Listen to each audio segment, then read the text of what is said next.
He's picked her up before. Last Wednesday. And Friday. Doesn't she live down Westmoreland Road? Aye. Roland Beecroft's wife. Oh, I knew his mother. Funny woman.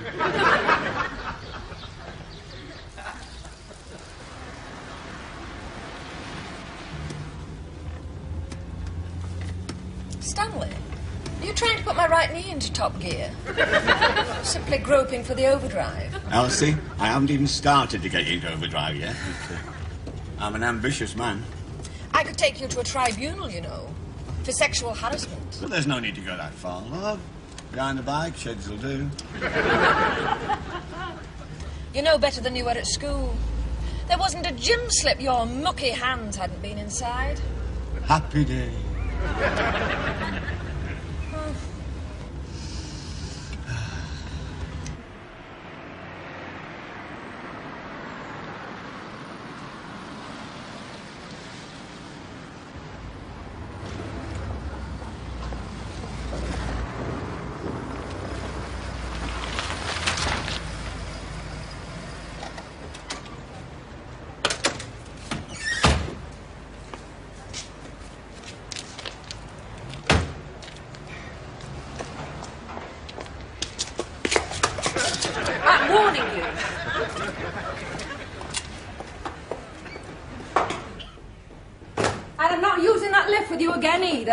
It's like being shut in a box with a crazed ferret. I feel it incumbent upon me, Elsie, to brighten your life. You'll feel something else incumbent very soon, my lad, like the back of my hand. Oh, stop giving me so much encouragement, Elsie. It's difficult for a passionate man like me to keep himself in check. You're supposed to be the factory manager, Stanley. Why don't you go out there and manage the factory? Well, we've got 3 girls coming in today to be interviewed, and I don't want any of them put off by the sight of you. If you keep on lusting after me like this, your Roland's going to get suspicious. My Roland's had you weighed up ever since you pinched his conkers in 1958. If you're not careful, I could transfer my affection to whatever creature of rare and radiant beauty is destined to grace this charming piece of early Chippendale. Well, the first one was due 5 minutes ago. Let's have a look. Sharon Wilkes. No O-levels, no A-levels, no experience. What the hell use is she? Perhaps she's good to her mother. Hey, perhaps she'll be good to me, eh?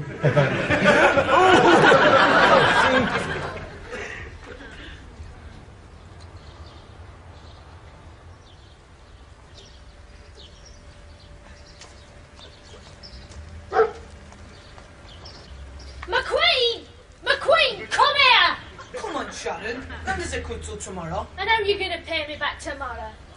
McQueen! McQueen, drop it. I'll borrow off my dad. You don't stand much chance of that, Elvis. Just lent him a £5.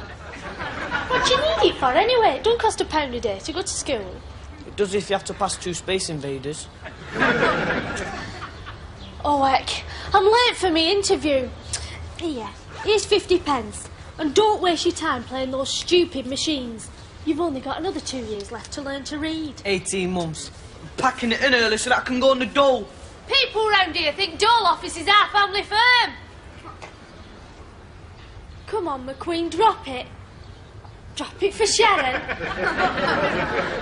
I've got an interview for a job, McQueen. Come on, drop it. It's a good boy.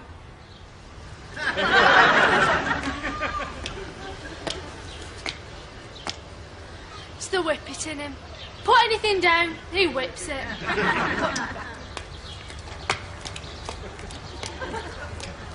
We need someone with a bit of maturity and experience. Definitely experience. Somebody who'll work hard, someone who's responsible and willing. Did you ever know a teenager who was willing? Not often.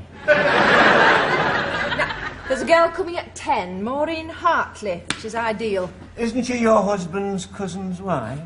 That's got nothing to do with it. The point is, Maureen's a very good worker. She'll fit in well here. I mean, you set your mind on her. Does Jim Blake know? I can't tell Mr. Blake who to employ, can I? All I can do is give him the benefit of my experience and the understanding of human nature I've gained from my evening classes in psychology. Anyway, I've told Maureen she can start next Monday. Well, time to review my troops. I don't know why you don't put your desk in a corner of the factory, you know. You don't need to be in here at all. There's a very cosy little spot behind that big card-cutting machine over by the stockroom. Your factory stuff, Stanley, not office stuff. I have a foot in both camps, Elsie. I must walk the fine line of diplomacy between workers and management. Oh, I see. Walking a fine line with a foot in both camps. That could account for a lot. I always thought it was a hernia.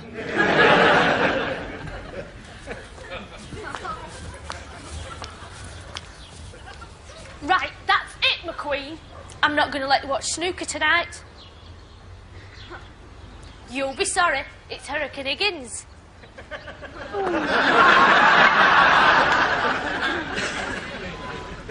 Oh, look at it, McQueen. It's all chewed up and damp. Oh, it's like wearing a plate full of soggy dog biscuits. I'm 20 minutes late already. I need this job, you know. If I don't get it, you can forget your new flea collar.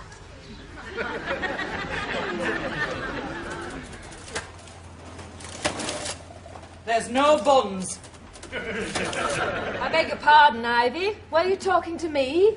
Or was it the distant rumble of a knackered milk float? I said there's no buns. Him in packing room bought 4. No wonder he's got spots.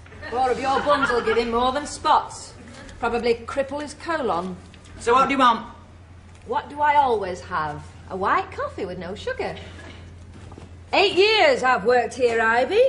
Ever since our Stephen was old enough for school. In 8 years, have you ever known me have anything off your morning trolley except a white coffee with no sugar? Well, you'll have to have this chip cup. I'm running out of cups. I've got plenty of saucers. How many do you need? I'll get you some out of petty cash one day this week. Well, another dozen would be a good idea. 10p. Right. That's for the week. And I hope you've got a decent cup for Mr. Blake. Oh, I keep a special one for him. Bone china. Oh, there's nothing like bone china. You don't see much of it now. Folk don't appreciate the finer things of life anymore. So mugs now. Pop mugs with daft slogans. It's like T-shirts. Them lads in the printing shop wouldn't know how to go to work without having something stupid written across their chests. God knows what they have printed on their underpants.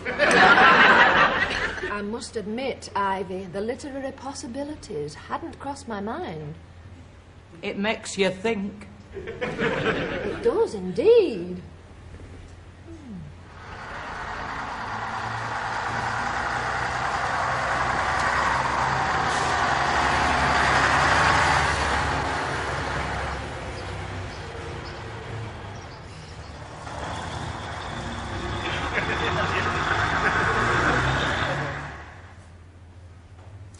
Actually, I'm glad you're early, Mrs. Tibbet. Someone hasn't turned up, so you can go straight in. Now, through there to the factory, turn right, and it's the second door on your right. Thanks very much. Hey, what's she like? Let's put it this way, she would very soon become a drain on the pension scheme. I said the second door on the right, Mrs. Tibbet. That's the first door. Oh, I'm very sorry. Well, at least she's better than the one yesterday, who turned up in a flak jacket and listed her hobbies as demonstrating against violence and resisting arrest.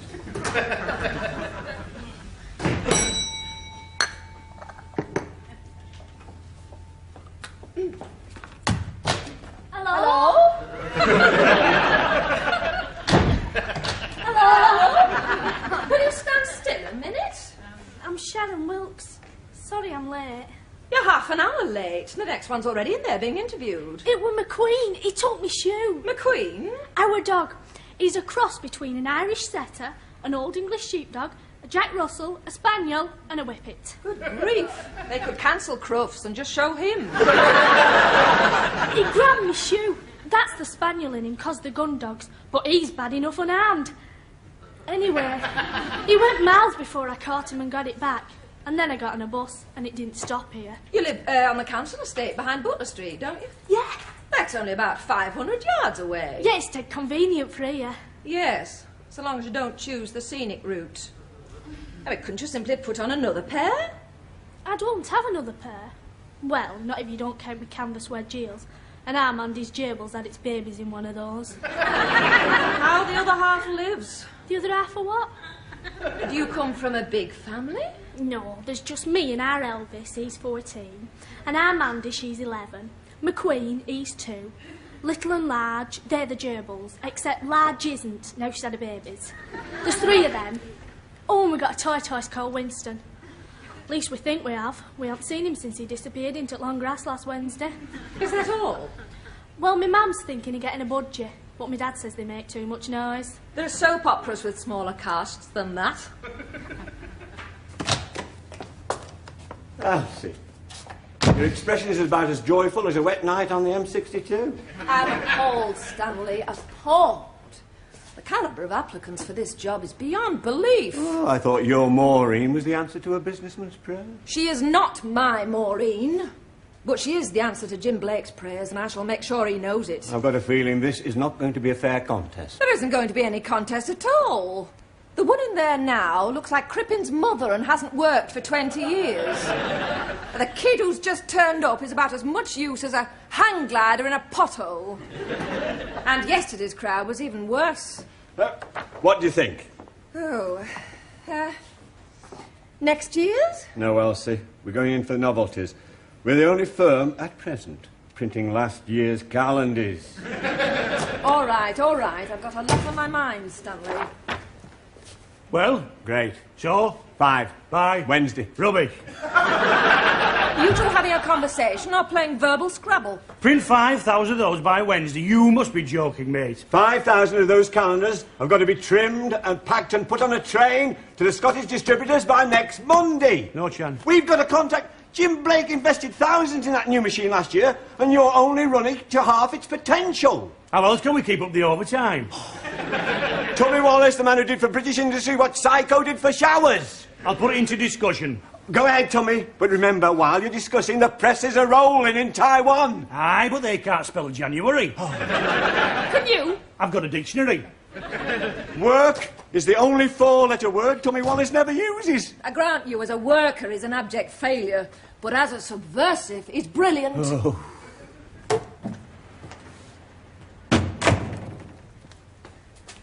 Hello, Sharon. What are you doing here? Hello, Uncle Tommy. I've come for the job. What? Secretary for Blake? Yeah. Hey, how about that?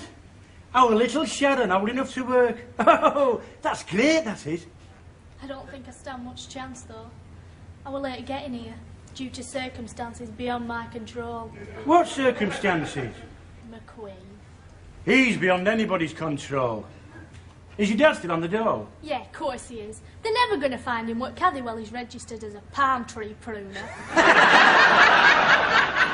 The job's yours, Sharon. No problem. I think they want somebody older. A taller, perhaps. You leave it to your Uncle Tommy, kid.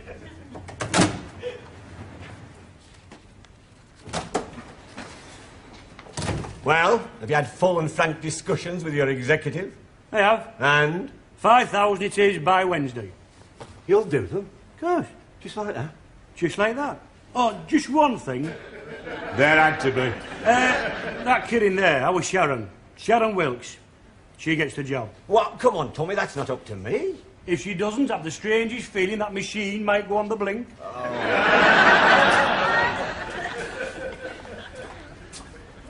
Are you making trouble? Making trouble? When does Tommy Wallace ever make trouble? Every time he breathes, either in or out.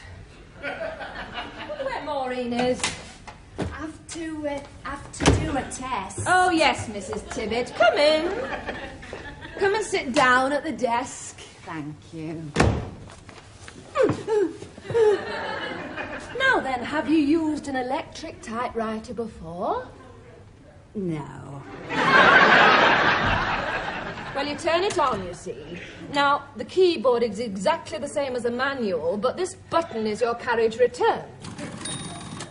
Here is your margin set. Will you need the tabs? No, it's just a short letter. Right. I'll leave you to it then. Thank you.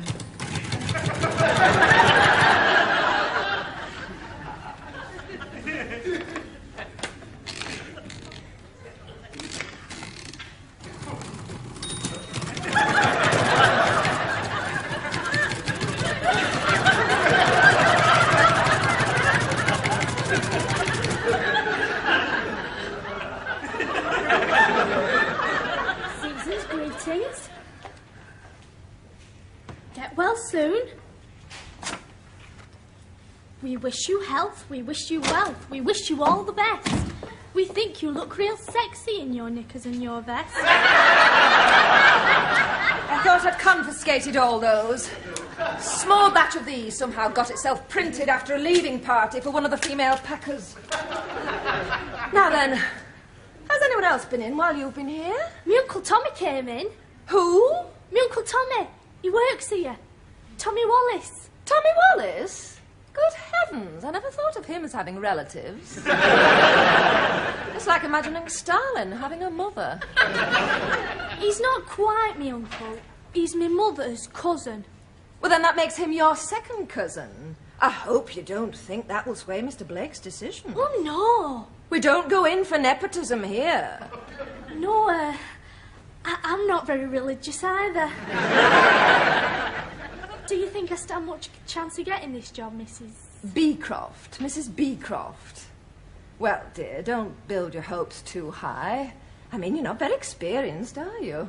No, but I will be eventually. If ever I do anything.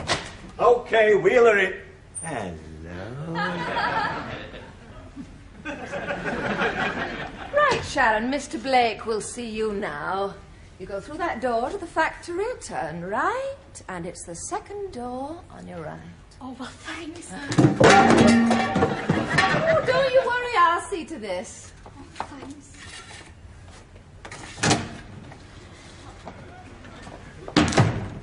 What a sight.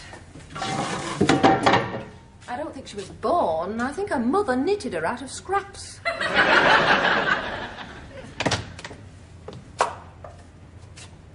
What happened to Mrs. Tippett? Oh, she put that letter on your desk and left. At a sharp trot. What a mess. A one-armed chimpanzee could have done a better job than this.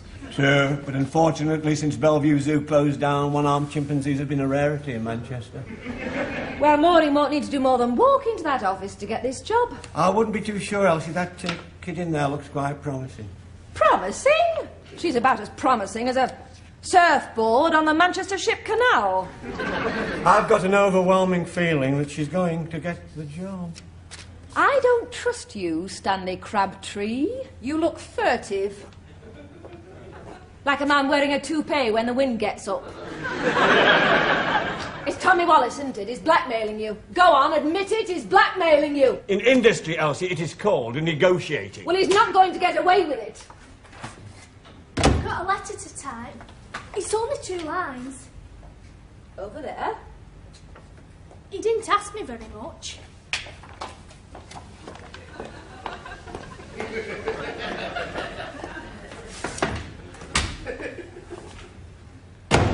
I don't think she likes me.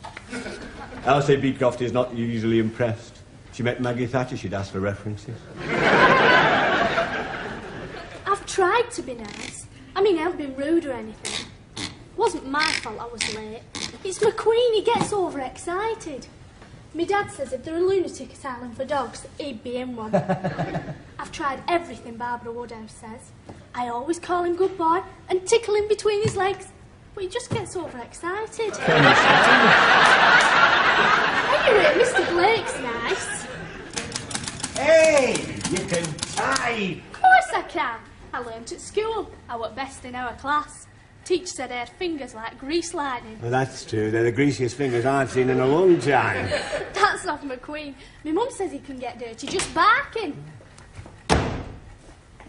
You're not getting things all your own way, Stanley. I've got one or two little things up my sleeve, too. Better get them down before they bite your arm.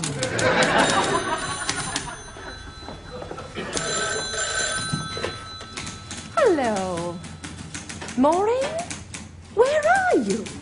Well, you should have been here 10 minutes ago. You what? Well, I didn't know you had another interview. Oh, really? No, if you think lunch and vouchers are that important, there's not a lot more to say about it, is there? But I do think you could have phoned earlier. I see. Yes. Very well. Goodbye, Maureen. Oh, bit of bad news, was it? Don't talk to me, Stanley. I don't want to hear one word. I finished the letter. Do you think I should type an envelope as well? Don't bother. It's all academic. What do you mean? Well, you've got the job, haven't you? Have I? But nobody's looked at this yet. Oh, hand it over. Let's see. Oh, well, it looks all right. She goes like a bomb on that machine. Fingers like greased lightning. You mean they never touch the right key twice? There's a P in receipt. A P? Silent, as in swimming pool. Sharon, take this letter into Mr. Blake, and will you tell him Mrs. Hartlett won't be coming after all? Yeah, all right. Knock first! Oh, yeah. She'll need some licking into shape, that one. Oh, think of it as a crusade. I'm beginning to look upon you as a war of attrition. Look, the reality of the situation obviously hasn't hit you yet. I've won! I've put one over on Tommy Wallace and he doesn't know. What do you mean, you won? Well, with your Maureen out of the way, that kid would have got the job anyway, wouldn't she? Well, yes, I suppose so. And she's a nice enough kid. I think we could do a lot worse. Oh, so he'll be a good little boy and we haven't conceded anything. Oh, when you put it like that, it has a very pleasant ring to it. He says I've got the job! If that's all right with you, Mrs. Beecroft. Well, dear, you're Hobson's choice, really. When do you start? I said I could start right away. I've nothing else to do. Oh, I like an enthusiastic beginning. Teacher at school says I grow on people. So do warts and pimples. Still, I suppose you'll pass. In the dark with a shove. Do you like our new calendar, Sharon? You'll be typing invoices for those soon. But a bit big. They're uncut. They go through a guillotine and they're trimmed to individual pages and then they're hooked and wide and they tear off a page every month. Like ordinary calendars. They are ordinary calendars. The pictures are nice. I like that cottage. I'd love to live in a cottage like that.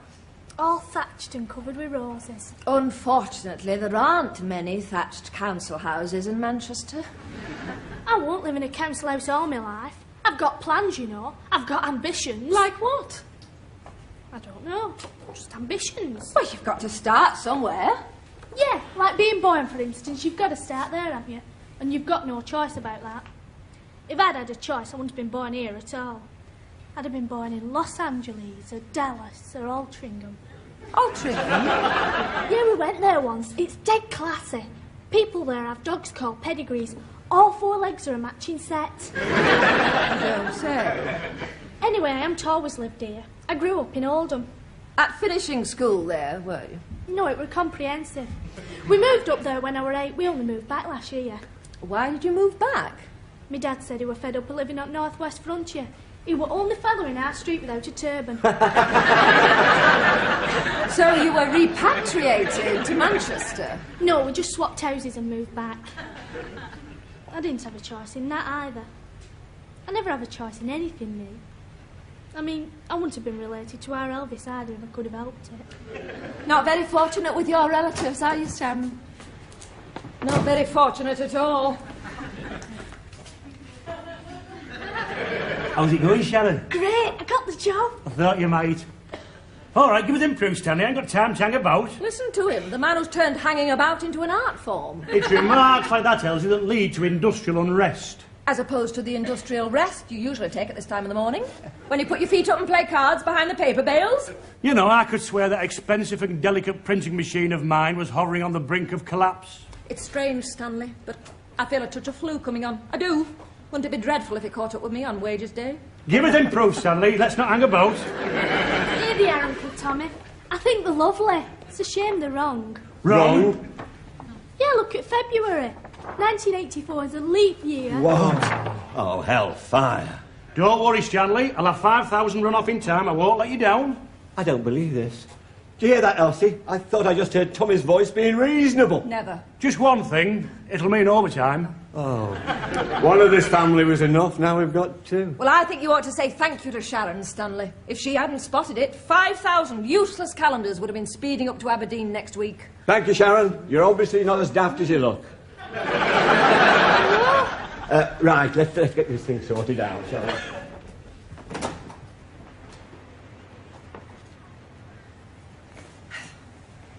Well, here we are. Yeah. Yeah, we are. We shall have to get used to one another. Yeah. It's exciting, isn't it? Well, from your point of view, dear, yes. Will this be my desk? Yes. And my typewriter? Uh-huh. Who else uses it? Nobody. I've just said it's yours. Mine? I've never had anything that was just mine before. You must have. Can't think of how. Well, what about your clothes? Our Elvis wears my bomber jacket and my jeans if I'm not careful. Your makeup, then? It doesn't use that, does it? No, but my mum does. And the gerbil uses your shoes? Yeah, you can't leave anything lying around our house. Well, dear, those drawers lock. And the key is yours. Oh, I think I'm going to like it here. It's always been a very happy place to work, Sharon. We do try to foster an air of warmth and friendliness. Oh, get out of the way, you great donuts pudding! There's always a word of cheer from Ivy to lift our spirits and inspire our thoughts. I've come for your cup. She the new one? Yes, Ivy. This is Sharon, Mr. Blake's new secretary. Mr. Blake's secretary. Mr. Blake's secretary. Is she soft in the head or something? No, Ivy, she's just excited at getting the job. So accounting for some folks. I expect Ivy's got some coffee left if you'd like a cup. Great. Hey, I don't serve when I'm collecting. Oh, make an exception, Ivy. Live dangerously. New experiences can enrich the mind. It's 10p a cup. Oh, never mind. I won't bother, thanks. I don't like being messed about. Sorry. Our Elvis had no dinner money. Oh, Ivy, surely we could manage one cup of coffee on the house for Mr. Blake's new secretary. Oh, suit yourself. I'll take it out of that pound you gave me earlier on. Hey! Look out, you great muffin! That is a daft place to stand in, Ivy. This is the daft place I allus stand in. Hey, when you're ordering them cups, you better make it 2 dozen. Nobody ever breaks saucers. I told you that. Nobody ever breaks saucers. There you are, Ivy. Does that make you feel any better? Why don't you break the whole lot? Then I could take the rest of the day off. Mrs. Beecroft? Yes, Sharon. Is it always like this? No, Sharon. Just most days.